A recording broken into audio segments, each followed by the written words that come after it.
They belong to those who are prepared. And so Jesus gave us a new norm of greatness. If you want to be important, wonderful. If you want to be recognized, wonderful. If you want to be great, wonderful. But recognize that he who is greatest among you shall be your servant. That's a new definition of greatness. And this morning, the thing that I like about it, by giving that definition of greatness, it means that everybody can be great. Because everybody can serve. You don't have to have a college degree to serve. You don't have to make your subject and your verb agree to serve. You don't have to know about Plato and Aristotle to serve. You don't have to know Einstein's theory of relativity to serve. You don't have to know the second theory of thermodynamics in physics to serve. You only need a heart full of grace. Soul generated by love. And you can be that servant. I know a man, and I just want to talk about him a minute, and maybe you will discover who I'm talking about as I go down the way. Because he was a great one. He just went about serving. He was born in an obscure village. The child of a poor peasant woman. And then he grew up in still another obscure village where he worked as a carpenter until he was 30 years old. Then for 3 years, he just got on his feet and he was an itinerant preacher. And he went about doing some things. He didn't have much. He never wrote a book. He never held an office. He never had a family. He never owned a house. He never went to college. He never visited a big city. He never went 200 miles from where he was born. He did none of the usual things that the world would associate with greatness.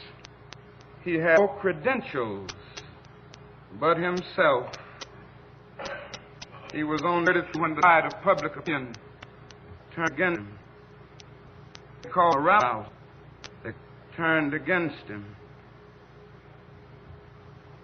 They called him a rabble rouser. They called him a troublemaker. They said he was an agitator. He practiced civil disobedience. He broke injunctions.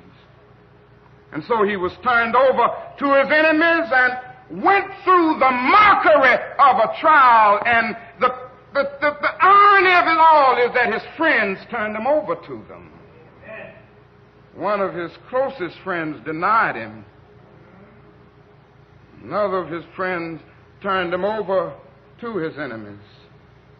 And while he was dying, the people who killed him gambled for his clothing, the only possession that he had in the world.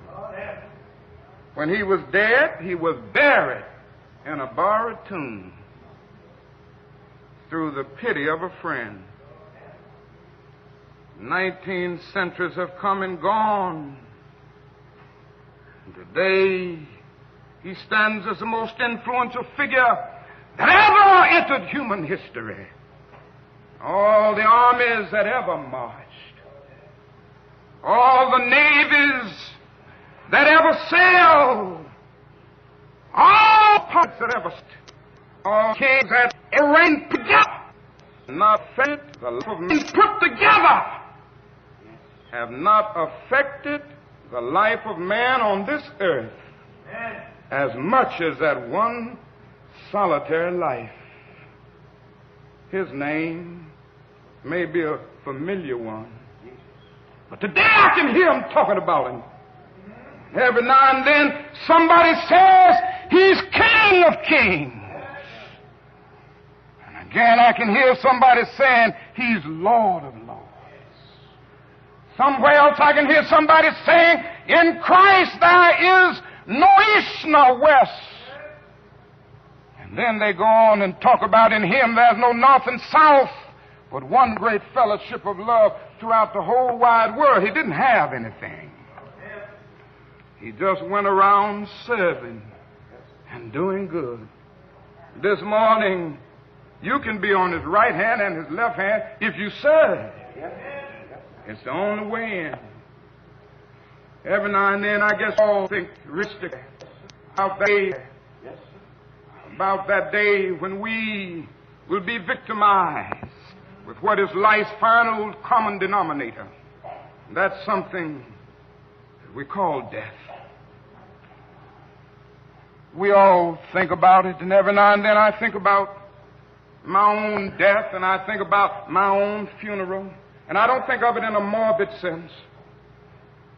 Every now and then I ask myself, what is it that I would want said? And I leave the word to you this morning. If any of you are around when I have to meet my day, I don't want a long funeral. And if you get somebody to deliver the eulogy, tell them not to talk too long. Every now and then I wonder what I want them to say. Tell them not to mention that I have a Nobel Peace Prize. That isn't important. Tell them not to mention that I have 300 or 400 other awards. That's not important. Tell them not to mention where I went to school. I'd like somebody to mention that day that Martin Luther King Jr. tried to give his life serving others. I'd like for somebody to say that day that Martin Luther King Jr. tried to love somebody. I want you to say that day that I tried to be right on the war question. I want you to be able to say that day that I did try to feed the hungry. I want you to be able to say that day that I did try in my life to clothe those who were naked. I want you to say on that day that I did try in my life to visit those who were in prison. I want you to say that I tried to love and serve humanity. Yes, if you want to say that I was a drum major, say that I was a drum major for justice. Say that I was a drum major for peace. I was a drum major for righteousness. And all of the other shallow things will not matter. I won't have any money to leave behind. I won't have the fine and luxurious things of life to leave behind. But I just want to leave a committed life behind. And that's all I want to say. If I can help somebody as I pass along, if I can cheer somebody with a word of song, if I can show somebody he's traveling wrong, then my living will not be in vain. If I can do my duty as a Christian ought, if I can bring salvation to a world once wrought, if I can spread the message as the Master taught, then my living will not be in vain. Yes, Jesus, I want to be on your right or your left side, not for any selfish reason. I want to be on your right or your left side, not in terms of some political kingdom or ambition, but I just want to be there in love and in justice and in truth and in commitment to others so that we can make of this old world a new world.